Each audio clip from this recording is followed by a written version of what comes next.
소개해 주신 국회미래연구원의 박성원 박사입니다.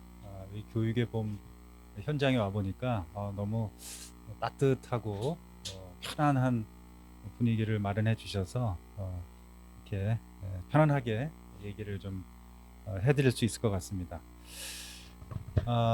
저는 인사 분야의 전문가는 당연히 아니고요. 또 그쪽에 관련해서 연구를 하는 연구자는 아닙니다만 미래 연구자로서 미래 예측 역량이 저는 굉장히 중요하다고 생각하는데 그거에 대해서 오늘 좀 얘기를 할 수 있는 기회가 돼서 굉장히 기쁘게 생각을 합니다. 제가 오늘 이야기의 주요 내용은 세계적인 미래 유망 기업, 그러니까 일단 설명을 좀 드리겠습니다만 2030년에도 성장하고 번성할 기업들, 이 기업들이 직면한 또 미래 문제가 있거든요. 항상 기업이라는 거는 미래를 전망하고 거기에 필요한 준비, 대응 이런 것들이 이제 상시적인 경영 상황일 텐데 그런 미래 문제들을 좀 말씀을 드리고 이 기업들이 찾고 있는 인재상이 무엇인지 설명을 좀 드리고 그런 인재상 분석을 통해서 도출한 직업 역량, 직업 수행 역량에 대해서 좀 말씀을 드리고 그다음에 이제 제가 오늘 조금 강조할 미래 예측 역량에 대해서 말씀드리고 그걸 어떻게 좀 향상할 수 있을까 그 얘기를 좀 하겠습니다. 제가 이 연구를 하게 된 거는 한국고용정보원하고 제가 오랫동안 같이 이제 미래 직업 연구를 했는데요. 2018년에 세계 유망 기업, 세계 30대 기업에서 요구하는 미래 인재상이 무엇이고 그들이 요구하는 역량이 뭐냐 이런 주제를 갖고 연구를 한 겁니다. 시간은 다소 조금 지났습니다만 지금 봐도 그렇게 업데이트를 할 필요가 없을 정도로 기본적인 어떤 역량들을 이해하는 데는 도움이 돼서 좀 발표를 하겠습니다. 이 30대 미래 유망 기업을 발표한 곳은 이제 퀀텀런이라는 곳인데요. 제가 여러 가지 포브스라든지 여러 유수의 저널들을 좀 보니까 이쪽에서 언급하고 있는 리스트를 인용하고 있어서 소스는 상당히 신뢰할 만하다. 그리고 이 유망 기업을 어떻게 선정했나 봤더니 저렇게 6가지 그 척도가 있었어요. 그래서 해외 매출이라든지 시가총액 당연히 그다음에 다양한 고객층이라든지 또 새로운 시장을 개척하는 능력, 또 연구개발에 얼마나 투자하는지, 또 장단기적으로 혁신 계획이 있는지, 또 여러 가지 와해적 새로운 기술들이 등장하는데 그것을 견뎌낼 수 있는 어떤 내구력이 있는지 이 정도로 갖고 유망 기업을 평가한다면 꽤 신뢰성이 있겠다 그런 생각이 들었어요. 들어가 보시면 사실 세계 1000대 기업 리스트가 나와 있는데요. 1000개 기업을 저희가 다 볼 수는 없고 한 30개 기업만 좀 본 건데요. 30대 기업에는 한국 기업은 없는데 삼성전자가 49위에 있었던 걸 제가 확인을 했습니다. 참고사항이고요. 여기 보시면 BP 영국의 그 에너지 석유 회사죠. 그래서 영국의 또 그 금융회사 바클레이라든지 우리도 지금 익숙한 애플, 보잉, 존슨앤존슨 이런 업체들이 이제 쭉 상위에 링크가 돼 있어요.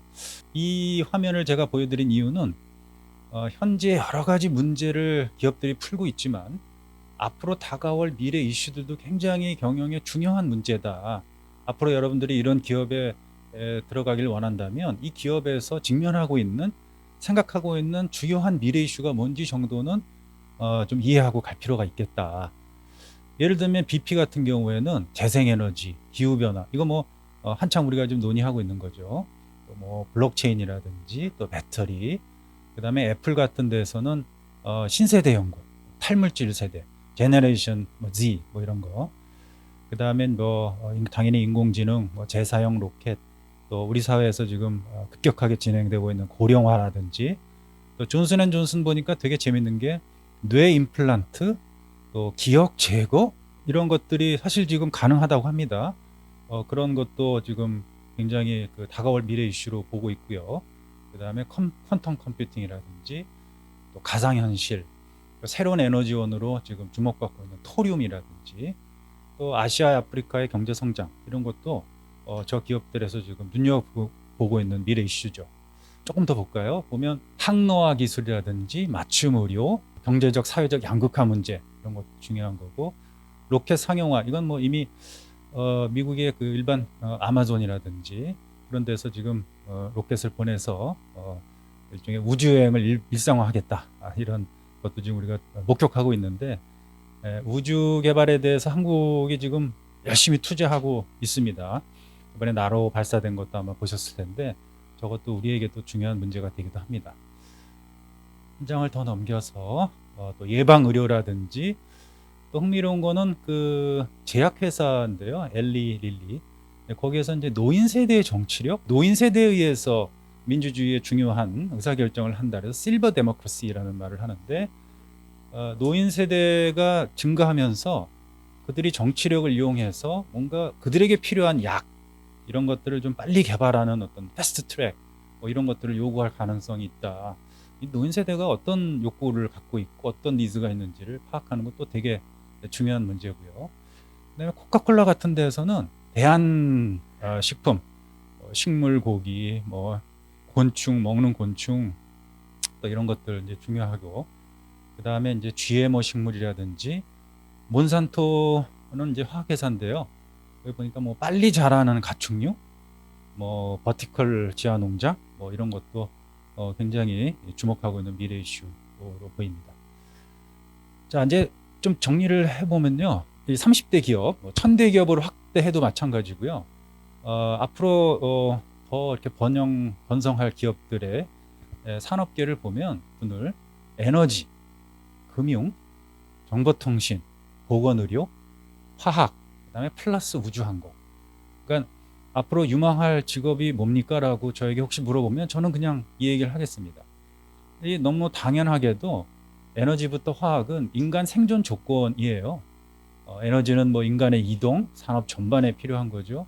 금융은 창업, 재산 관리 필요한 거고, 정보통신은 뭐 일, 재미, 안전, 또 사물과 사람의 어떤 관계 이런 것들을 관장하는 거고, 장수 건강 중요하고, 또 식량, 신물질 개발 이런 것들 다 사실 인간의 생존하고 관련돼 있습니다.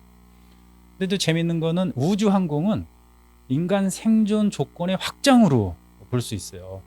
지구를 떠나서 우주에 있는 물질을 탐색한다든지, 또 요즘에 뭐 화성에 살 수 있나 없나 이런 것도 막 연구하고 있는데, 이제 인류가 일종의 지구적 생명체를 벗어나서 우주적 생명체로 나아가는 사실 초입에 있다.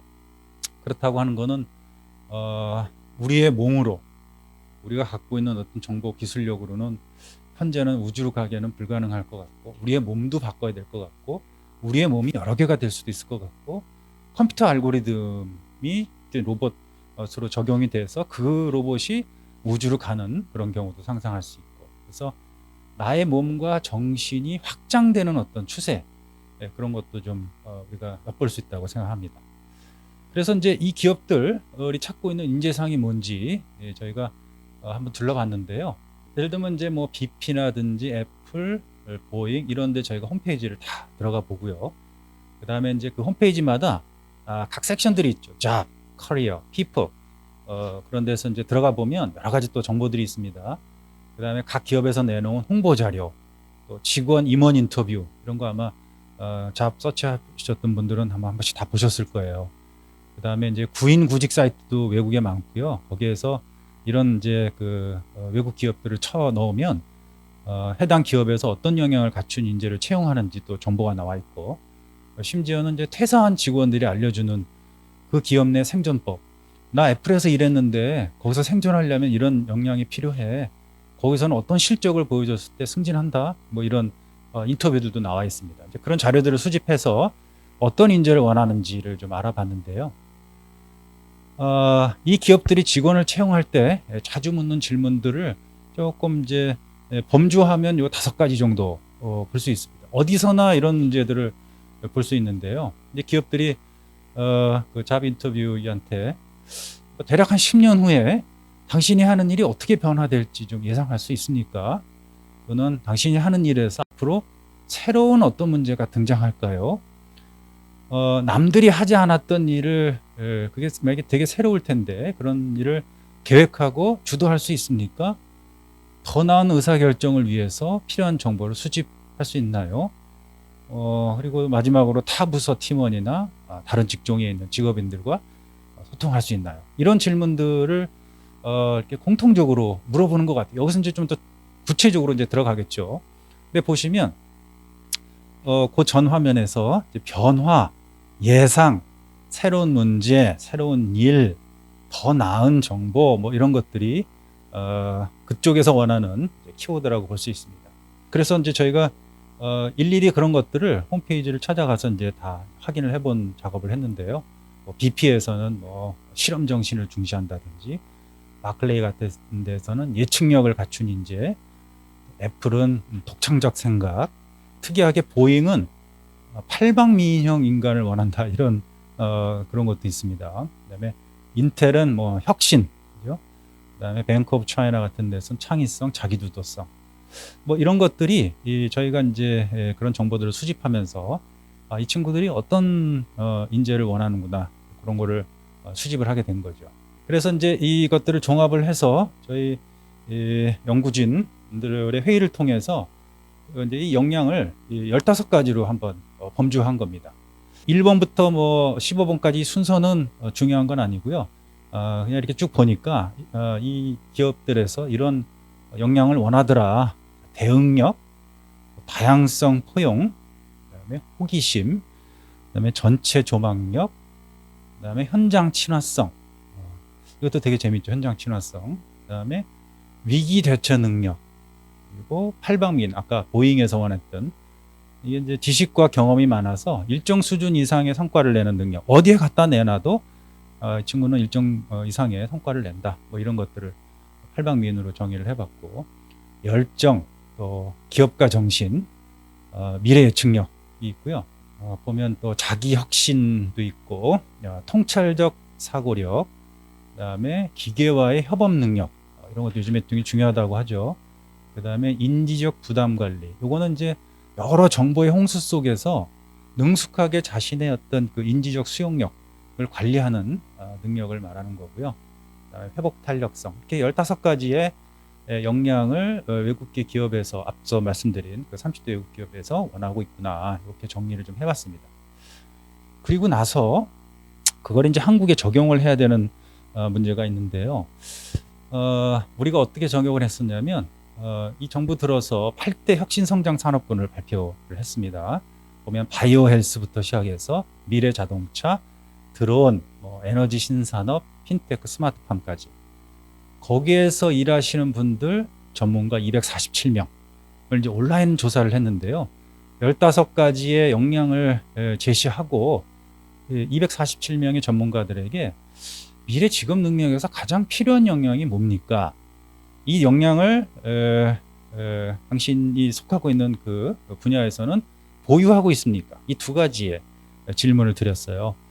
그랬더니 현재와 미래에서 가장 필요한 능력 1위가 미래 예측력이고요.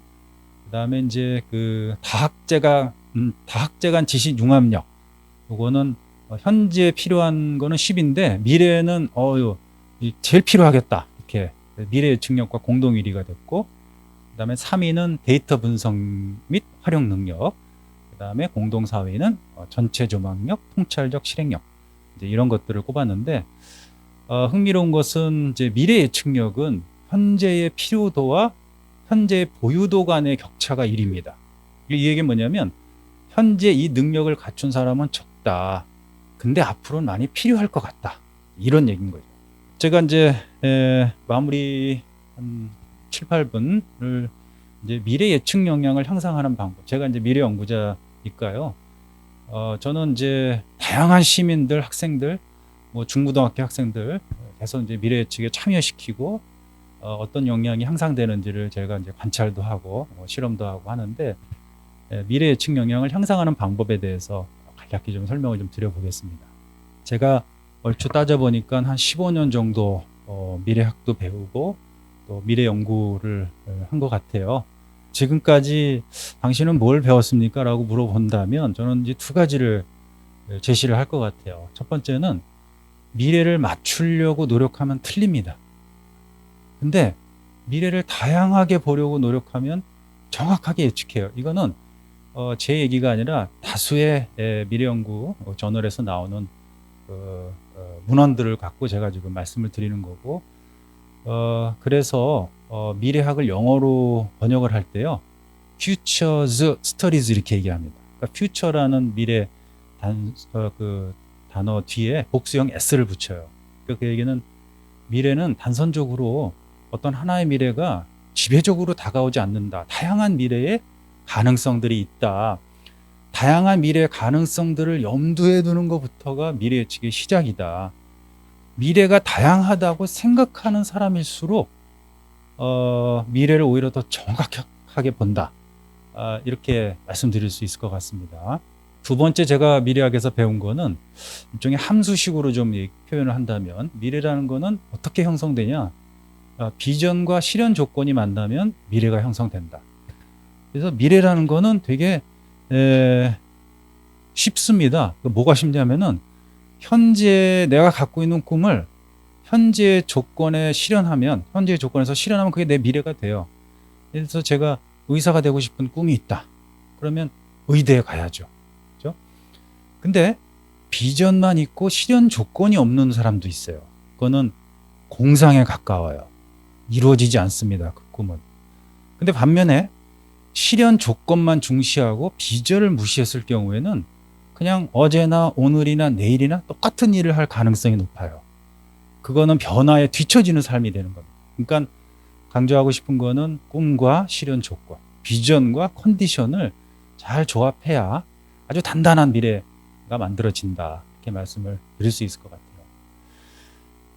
미래 예측 방법론을 여기서 설명하기에는 너무 시간이 짧고요. 대략 한 3가지 정도의 접근법이 있다. 이렇게 말씀을 좀 드려보겠습니다. 첫 번째는 논리적 상상이에요. 마치 돌 위에 돌을 얹는 것처럼 기존의 자료와 경험을 바탕으로 해서 추론하는 거죠. 예를 들어서 2016년에 알파고 이세돌 구단을 이겼죠. 그죠? 그럼 그 다음엔 어떤 사건이 일어날까? 이런 질문, 이 질문을 한 10번만 해도 일반 사람들도 이 알파고가 이세돌을 이긴 하나의 이벤트에서 어떠한 경향이 탄생되는지를 이해할 수 있어요. 제가 수차례에 걸쳐서 정말 시민들하고 얘기를 하다 보면, 이제 인간이 점점 기계를 닮아가고 기계가 점점 인간을 닮아가겠네. 앞으로 인간과 기계가 이게 구분할 수 없을 지경이 되겠네. 그래서 인간과 기계의 협업은 참 필요하겠다. 이런 얘기들을 합니다. 그거 사실 아주 미래학자로 유명한 커즈웨일이 싱귤레리티라는 책에서 얘기한 거죠. 근데 그 책을 읽지 않아도 논리적 상상만으로 사실 우리가 그런 결론에 이를 수 있죠. 한국 사람들이 참 잘합니다. 경험에 비추어서 미래를 예측하는 거. 그래서 요거를 이제 그림으로 표시하면 이런 거죠. 그걸 이제 우리가 영어로 이제 forecasting이라고 하는데, 저렇게 미래는 다양한 방향이 있다. 올라가거나 유지되거나 혹은 붕괴되거나. 두 번째 접근 방식은 비판적 접근이에요.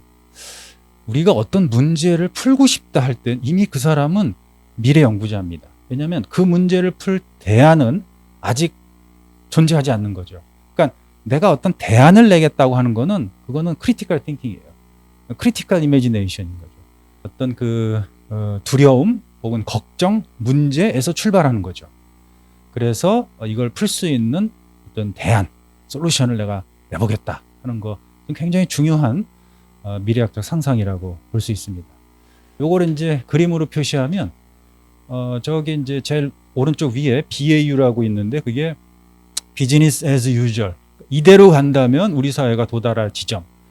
근데 보니까 unsustainable 하잖아요. 그러면은 우리가 이런 생각을 하게 되는 거죠. 저렇게 가는 저 그래프의 저 끝에 점을 밑으로 끌어내리자. sustainable 하게. 그렇다면 저 미래 지점에서 뭘 해야 되고, 그 다음 뭘 해야 되고, 뭘 해야 되고. 그러니까 이게 거꾸로 되짚어서 지속 가능한 미래를 위해서 해야 될 전략들을 내놓는 것. 이게 바로 비판적 상상에서 출발하는 것이고, 이게 이 미래학에서는 백캐스팅이라고 합니다. 아까는 포캐스팅이라고 했는데, 백캐스팅은 이제 뒤에서 거슬러 올라오는 거죠. 그 다음에 이제 세 번째, 마지막으로 이제 창의적 상상이 있어요. 이거는 기존의 개념이나 경험을 확대 혹은 연결시킨 미래가 아니에요. 그렇다고 현재를 부정하는 미래도 아니고 현재에서 이어졌는데 현재와 매우 달라요. 그러니까 예를 들면 애벌레에서 나비가 되잖아요. 근데 이제 애벌레만 갖고는 얘가 장차 나비가 될 것인지 상상하기가 힘들어요. 왜냐하면 애벌레와 나비는 전혀 살아가는 스타일이 다르잖아요. 그죠? 여러 개의 다리로 기어서 생활하는 애벌레하고 날개로 날아다니면서 이곳 저곳 다니는 그 나비하고는 완전히 다른 것처럼 보이죠. 그러나 그 같은 개체죠. 그죠? 그러니까 애벌레에서 모았던 과거, 사실, 데이터 이런 거는 나비가 됐을 때 그렇게 그닥 유용하지 못해요. 그래서 이거는 쉽지 않은 일종의 상상인데요. 이거를 어떻게 미래학계에서는 그러면 하느냐? 아까 forecasting, backcasting이라는 말씀을 드렸고 세 번째 incasting이라는 말. 그러니까 이거는 미래에 내가 던져지는 거예요. 그래서 이제 incasting이라는 말을 쓰는데 우리나라 말로 말하면은 일종의 강압적 상상이라고 할까요? 그러니까 예를 들면 미래가 네 가지의 가능성이 있다고 치십시다. 경제가 계속 성장한다. 아니다. 붕괴된다. 아니다. 붕괴되기 직전에 뭔가 예전과는 다르지만 균형 잡힌 어떤 보존사회 같은 게 등장할 수도 있겠다. 아니지. 이 농경사회에서 산업사회가 되고 산업사회에서 정보화사회로 넘어간 거 봐봐. 변형사회가 나올 수도 있어. 각각의 네모를 우리가 방으로 칩시다. 미래를 경험하는 방. 그 방에 문을 열고 들어가는 거죠. 그러면 저 미래를 경험하게 돼요. 그럼 이제 그때부터 사람들은 왜 이 미래가 나왔지? 이 미래를 주도하는 사람들은 누구지? 이 미래는 또 어떤 문제점이 있지? 이 미래는 과거에 어떤 문제를 풀었지? 이런 걸 이제 토론하면서 방을 옮겨 다니면서 그 질문을 합니다. 그럼 이게 왜 인캐스팅이냐? 이제 저 미래에 들어가서 저걸 경험하는 건데 사람들은 통상 미래가 어떻게 될 것 같습니까? 이렇게 물어보면 대부분 하나 혹은 두 개 정도의 가능성을 생각을 해요. 근데 저기서 나머지 두 개는 생각해 보지 못했던 거죠. 근데 생각해 보지 못했지만 들어가서 저 미래가 형성되는 이유도 찾아야 되고 어떻게 전개될지도 막 머리를 짜내야 돼요. 그러니까 이게 강제적 연상인 거죠. 그러면 그걸 통해서 우리가 얻는 게 뭐냐? 우리에게 닥친 우리가 마주하는 그런 변화의 징조들이 있는데 그게 우리의 어떤 관념, 선입견, 혹은 훈련받은 어떤 그 분야에 한정돼서 그런 시그널들이 읽히는데 저런 방을 경험하면 내가 간과하거나 무시했던 시그널들을 볼 수 있는 거죠. 그래서 더 다양하게 미래를 볼 수 있게 되고 저렇게 다양하게 미래를 보는 사람들은 훨씬 더 미래를 정확하게 예측을 한다. 이렇게 볼 수 있습니다. 자, 이제 마지막 화면인데요. 미래학계에서는 미래 예측력 향상을 일종의 퓨처 리트러시라고 해요. 미래 문해력이라고 하는데 저는 이제 미래에 대한 자아 효능감이라고 저는 표현을 합니다. 이제 그 미래에 대한 자아 효능감이 있다는 게 뭐냐면 어떠한 미래가 와도 내가 그 미래에 적응하고 대응할 수 있다 하는 자신감이에요. 근데 이제 저게 형성이 되려면 어떤 환경에서든지 배운다는 것, 또 당연시했던 것에 도전하는 것, 또 새로운 행동을 고안하고 실행하는 것, 또 여러 사람과 지식을 소통하고 확장하는 것, 이런 서브 스케일들이 있어요. 그 서브 스케일들이 갖춰졌을 때 사실 나의 자아 효능감, 미래에 대한 자아 효능감, 내가 미래에 영향을 미칠 수 있다 하는 자신감이 향상되는 거죠. 저는 저게 미래 예측력의 다른 표현이라고 생각을 합니다. 제가 앞서 세계적 기업들이 직원 채용할 때 자주 묻는 질문들 5개 말씀드린 거 기억하시죠? 왼쪽에 보면 10년 후 당신이 하는 일, 앞으로 어떤 새로운 문제가 등장할까, 그 새로운 일을 어떻게 추진할래, 정보 수집하는 거 어떻게, 타부서 직원들이랑 소통할 수 있어, 이런 것들이 사실은 저 오른쪽에 자아 효능감 향상의 서브 스케일에 이렇게 매칭을 해봐도 틀리지 않습니다. 그래서 저런 어떤 역량들을 갖춰내는 거, 그런 것들이 미래 예측력의 향상이고, 여러 가지 중요한 역량들이 있습니다만 오늘 제가 좀 관심이 있고 좀 강조하고 싶은 거는 미래 예측 역량을 키우는 거 중요하다. 그렇게 말씀을 드리고 제 말씀을 줄이겠습니다. 감사합니다.